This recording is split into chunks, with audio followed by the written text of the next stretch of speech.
Bonjour à tous. Ce matin, j'aimerais vous parler de votre attention. Où portez-vous votre attention au quotidien? Serge Marquis en parle très bien dans ses conférences. Il est médecin du travail au Québec. Et il parle de notre attention comme un point central, ou du moins dans la gestion du stress, mais je pense bien d'autres choses également. Ne vous est jamais-il arrivé d'être en vacances, à être soit sur une plage, ou soit en montagne ou à la campagne, et tout d'un coup, vous n'êtes plus dans le moment présent, vous êtes dans vos pensées, vous allez reprendre le travail dans 3 jours. Votre attention s'est portée sur la reprise du travail, alors qu'il vous reste 3 beaux jours à profiter encore, de vacances, de balades. C'est de cela qu'il s'agit. C'est que lorsque, par exemple, il le cite aussi dans un exemple qu'il a vu dans un film, un jeune homme vient de perdre l'usage de ses jambes, il est paralysé, et le médecin lui dit, il va falloir focaliser ton attention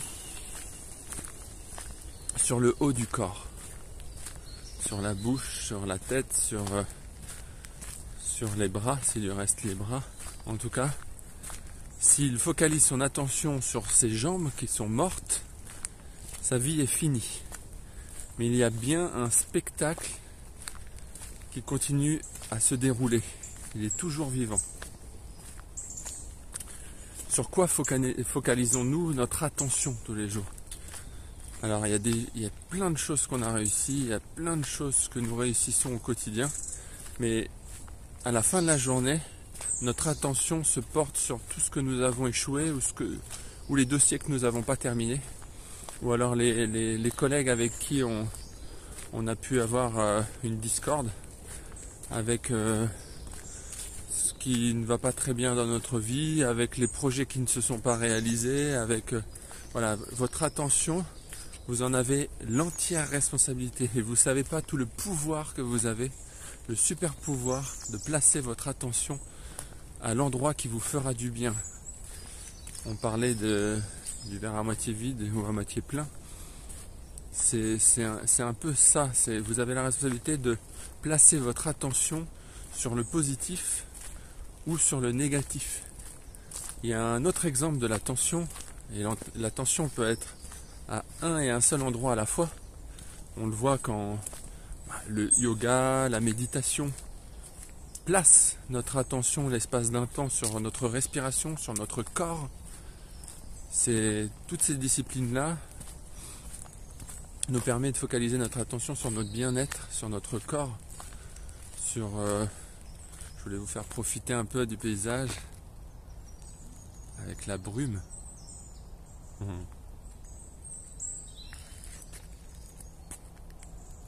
C'est beau ce matin. Très beau.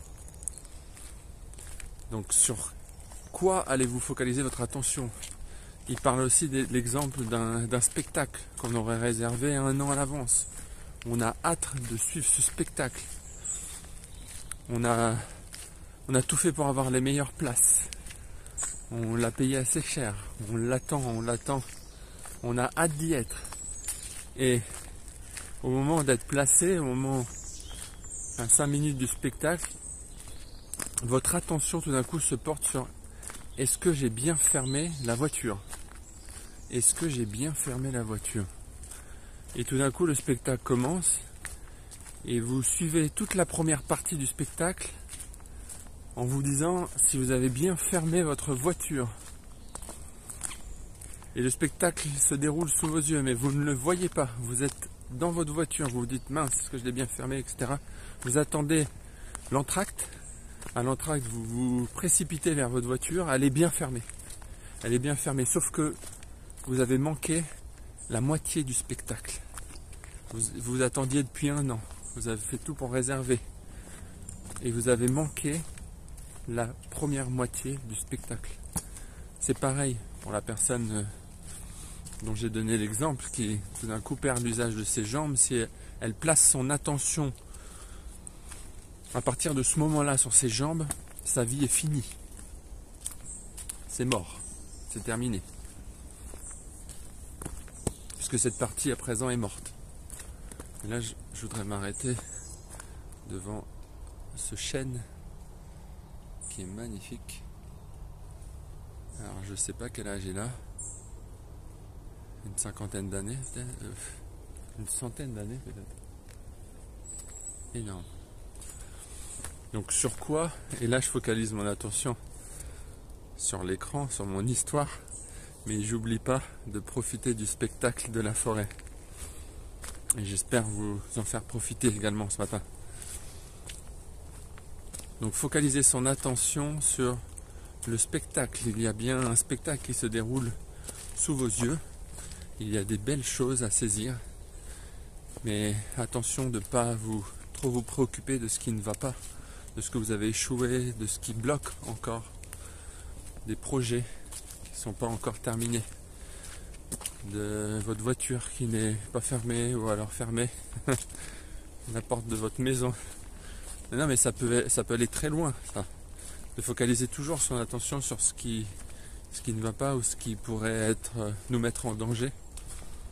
Et c'est un réflexe de notre cerveau reptilien qui est là pour nous protéger, qui est là pour à la base pour notre survie. Donc effectivement, avant, notre survie était en cause. Donc là, je pouvais me balader en forêt, il pouvait y avoir une attaque de loup ou des prédateurs qui pouvaient me mettre en danger, ma vie. Aujourd'hui, en tout cas en France, on a le loisir de pouvoir se balader en forêt en toute sécurité. Alors, mis à part s'il y aurait de la chasse ou à proximité de chasseurs. Mais voilà, je suis en sécurité. Il n'y a pas atteinte à ma survie. Donc je dois focaliser mon attention sur la forêt, les arbres, ma respiration, mon bien-être, et pas sur ce qui pourrait avoir de mauvais dans ma vie, des dossiers de travail pas terminés, ou des choses à faire à la maison qui ne sont pas finies, des travaux. La porte, est-ce que j'ai bien fermé? La voiture également. Est-ce que j'ai bien fait mes papiers? Est-ce que tout est à jour? Est-ce que ça peut aller très loin? Les denrées sont pas périssables, etc., etc. Est-ce que ma famille est en sécurité? Est-ce que non. Focalisez votre attention sur ce qui fonctionne. Donc voilà ce que je voulais vous dire aujourd'hui dans ce beau décor un peu froid mais aussi magique avec la brume de la forêt. Focalisez votre attention sur le spectacle. Allez, belle journée à tous.